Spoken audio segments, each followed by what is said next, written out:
अस्सलाम वालेकुम दोस्तों, उम्मीद करता हूं आप सब खैरियत से होंगे। दोस्तों, आज की इस वीडियो में सऊदी अरब की कुछ ज़रूरी और बड़ी खबरें आप लोग के साथ में शेयर करने वाला हूं, तो वीडियो को पूरा ज़रूर देखें ताकि पूरी जानकारी आप लोगों को मिले।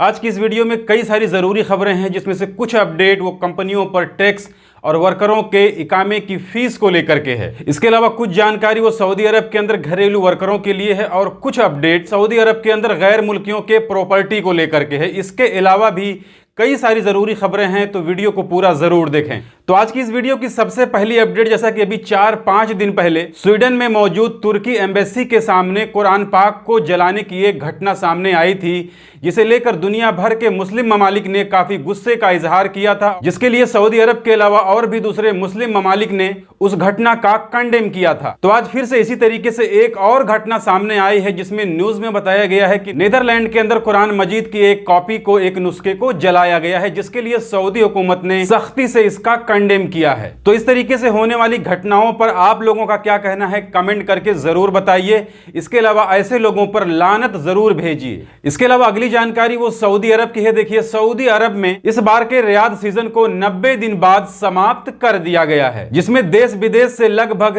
13 मिलियन लोगों ने हिस्सा लिया था।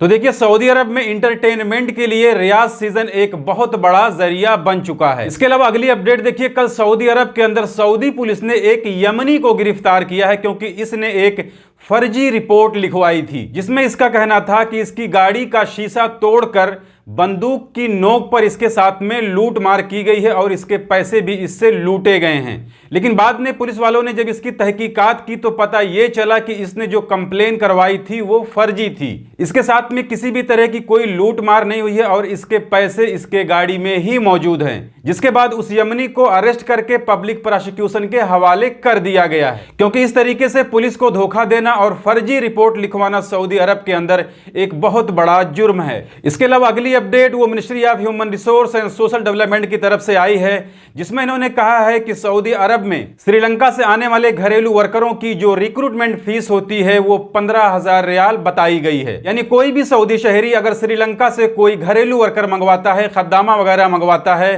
तो रिक्रूटमेंट एजेंसियां इसके लिए 15,000 रियाल से ज्यादा चार्ज नहीं कर सकती हैं। इसी तरीके से कल भी एक रिपोर्ट आई थी कि इंडोनेशिया से घरेलू वर्कर मंगवाने का जो खर्चा होता है वो लगभग 20,000 रियाल होता है। तो इसके लिए सऊदी शहरियों को एक सहूलत दी गई है कि वो 20,000 इकट्ठा ना दे करके बल्कि उसे महीने के हिसाब से किस्तों में 1750 रियाल पे कर सकते हैं। इसके अलावा जैसा कि अभी कुछ महीने पहले सऊदी हुकूमत ने यह ऐलान किया था कि गैर मुल्की भी अब सऊदी अरब के अंदर प्रॉपर्टी खरीद सकते हैं, वो प्रॉपर्टी अपने नाम से ले सकते हैं। तो इस कानून में कुछ नए तरीके के बदलाव करने पर विचार किया जा रहा है। इसके अलावा कुछ जानकारी वो कंपनियों पर इनकम टैक्स को लेकर के है, जिसमें बताया गया है कि सऊदी अरब के अंदर जितनी भी कंपनियां हैं, वो कंपनी चाहे सऊदी अरब की हो या कोई विदेशी कंपनी हो, उन पर इनकम टैक्स लगाने पर विचार किया जा रहा है। तो देखिए, कंपनियों पर इनकम टैक्स लगाने के बाद में सऊदी हुकूमत उसके बदले उन्हें कई तरीके की सुविधाएं, कई तरीके की सहूलत भी देने वाली है। इसके अलावा अगली जानकारी वो ministry of human resource and social development की तरफ से आई है, जिसमें इन्होंने कहा है कि सऊदी अरब के अंदर जो छोटे मोटे मौससे हैं, जिसमें 9 लोगों से कम आदमी काम करते हैं,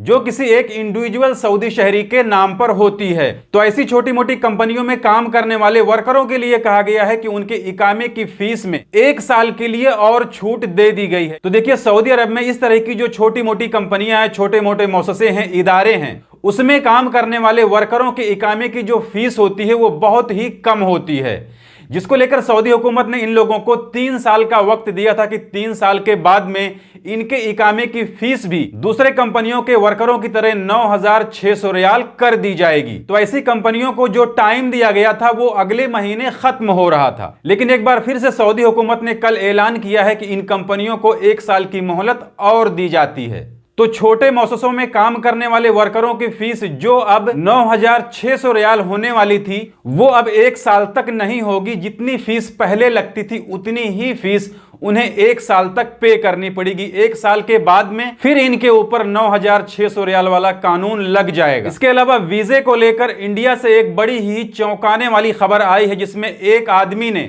एक मैन पावर एजेंसी की महिला कर्मचारी पर चाकू से हमला कर दिया। तो देखिए, इस न्यूज में बताया जा रहा है कि साउथ इंडिया के कोची में किसी ट्रैवल एजेंसी के जरिए किसी आदमी के लिए वीजा जारी करवाने में देरी हो रही थी, जिसकी वजह से वो आदमी गुस्से में आकर उस ट्रैवल एजेंसी में काम करने वाली महिला कर्मचारी पर चाकू से हमला कर दिया, जिसके बाद उस लेडीज को आईसीयू में एडमिट किया गया, यानी मामला काफी गंभीर हो गया था। तो देखिए, ऐसे बहुत से ट्रैवल एजेंसियां हैं, बहुत से ऑफिस वाले हैं, बहुत से एजेंट हैं जो लोगों से विदेशों में काम दिलवाने के नाम पर वीजे का पैसा ले लेते हैं, लेकिन टाइम पर उन्हें वीजा नहीं देते हैं, जिससे काफी लोग परेशान हो जाते हैं। कुछ लोग अपना पैसा वापस ले लेते हैं। तो देखिए, इसी तरह का यह मामला था कि उसे वीजे के लिए काफी दौड़ाया जा रहा था, परेशान किया जा रहा था, जिससे वो फ्रस्ट्रेट होकर गुस्से में आकर उस ट्रैवल एजेंसी में काम करने वाली महिला पर चाकू से हमला कर दिया, क्योंकि उस वक्त उस ऑफिस का जो ऑनर था, जो प्रोप्राइटर था, वो मौजूद नहीं था। इसके अलावा एक अपडेट वो WHO की तरफ से आई है, जिसमें इन्होंने कहा है कि बच्चों का जो कफ सिरप होता है उसमें टॉक्सिक सब्सटेंस होते हैं, यानी उसमें कुछ जहरीली चीजें होती हैं, जहरीले केमिकल होते हैं, जिस वजह से बच्चों को कफ सिरप ना पिलाया जाए। और ऐसी ही न्यूज आज से कुछ महीने पहले अफ्रीकन मुल्कों से आ रही थी कि इंडिया में निर्मित यानी इंडिया में बनाई गई बच्चों के कफ सिरप से कई बच्चों की जान चली गई है। तो अब इस चीज को WHO भी कह रहा है कि बच्चों का जो कफ सिरप होता है उसके अंदर कुछ टॉक्सिक सब्सटेंस होते हैं, यानी उसके अंदर कुछ जहरीले केमिकल पाए जाते हैं, जिसकी वजह से बच्चों की जान को खतरा भी हो सकता है। तो बच्चों को कफ सिरप ना पिलाएं। तो ये थी आज की इस वीडियो में सऊदी अरब की कुछ जरूरी खबरें, जिसे मैंने आपके साथ में शेयर कर दी। जानकारी अच्छी लगी तो वीडियो को लाइक कर दीजिए। चैनल को अगर अभी तक आपने सब्सक्राइब नहीं किया है तो चैनल को सब्सक्राइब करके बेल आइकन को प्रेस करके ऑल पे जरूर सिलेक्ट कर लीजिए, ताकि हमारे आने वाली और भी दूसरी नई वीडियोस की नोटिफिकेशन आपको मिले। क्योंकि सऊदी अरब के अंदर काम करने वाले गैर मुल्कियों से जुड़ी जितनी भी जरूरी खबरें होती हैं वो मैं डेली अपने इस चैनल पर लाते रहता हूं। तो आज की इस वीडियो में बस इतना ही। मिलते हैं फिर अगली वीडियो में, तब तक के लिए इजाजत दीजिए। खुदा हाफिज।